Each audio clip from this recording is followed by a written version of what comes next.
dès qu'on a fait la session en équipe, il faut que derrière, les gens sentent qu'il se passe tout de suite quelque chose. Au minimum, qu'ils aient de quoi taper les prompts, faire des choses que vous avez un peu balisées pour obtenir des premiers résultats et des premiers gains au sein de leur poste de travail. Voilà, donc évidemment, dès que vous avez donné des outils, il faut former les gens et les former plutôt bien.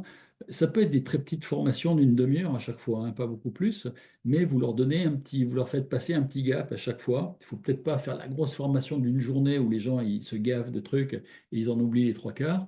Il vaut mieux faire des petites formations d'une demi-heure, une heure, voire maximum 2 heures. Les gens s'en servent et hop, formation supplémentaire la semaine d'après ou la quinzaine ou le mois d'après, mais il faut que ça soit régulier, y compris au fin fond de la période fiscale. Voilà.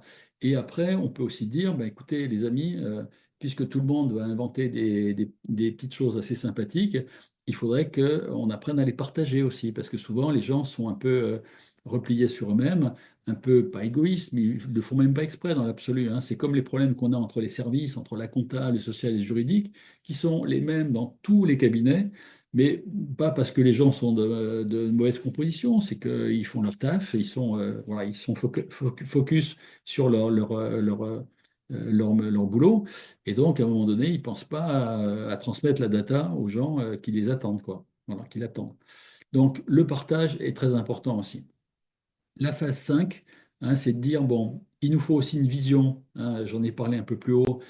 Il faut que les gens sentent qu'il y a cette vision-là, qu'il y a une vraie stratégie et qu'il y aura un suivi, surtout qu'il y aura un suivi, que ça ne va pas être un enthousiasme sur un jour ou deux de réunion, mais que derrière, ça sera suivi de façon importante tout le temps. Donc, qu'est-ce qu'on veut faire de l'IA? Comment les personnels vont monter en puissance? Parce qu'on ne va pas les laisser au même niveau dans le cabinet, puisque si on remplace des choses par des robots, ben, à un moment donné, on va faire monter tout le monde en puissance. Les quelques personnes peut-être trop âgées pour monter, ben, on les laissera, et on les laissera vivre les quelques mois ou années qui leur restent, et puis elles passeront à côté peut-être. Mais je me rends compte que des gens parfois assez âgés sont parfaitement capables de se mettre en pression sur les outils et de voilà, de se faire plaisir là-dedans, quoi.